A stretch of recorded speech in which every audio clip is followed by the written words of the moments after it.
আইয়ুহাল্লাযীনা আমানু তাকুল্লাহা ওয়াবতাগু ইলাইহিল ওয়াসিলা। হে ঈমানদারগণ, হে বিশ্বাসীগণ, হে মুমিনগণ, তোমরা ওসিলা তালাশ করো। ওসিলা ছাড়া ইবাদত আমার আল্লাহ কবুল করে না। আচ্ছা বলুন তো দেখি, আপনারা যে দুনিয়াতে আসছেন, আমরা যে দুনিয়াতে আইছি, মা বাপ ছাড়া আইতাছি, মা বাপ কি ওসিলা না?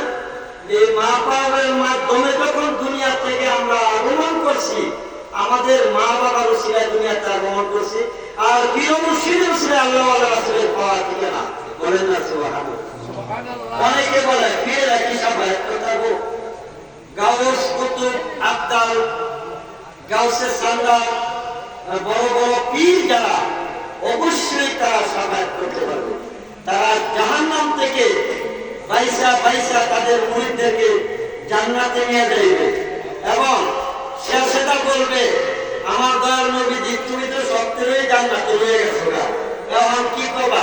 এখন কি ইয়া রাসূলুল্লাহ ইয়া হাবিবাল্লাহ নবী গো, অনেক দুনিয়াতে আপনার দোয়ানি করেছি, এই দুনিয়াতে আপনার পাইবি করেছি, আপনাকে মহব্বত করেছি, আপনাকে ভালোবেসেছি,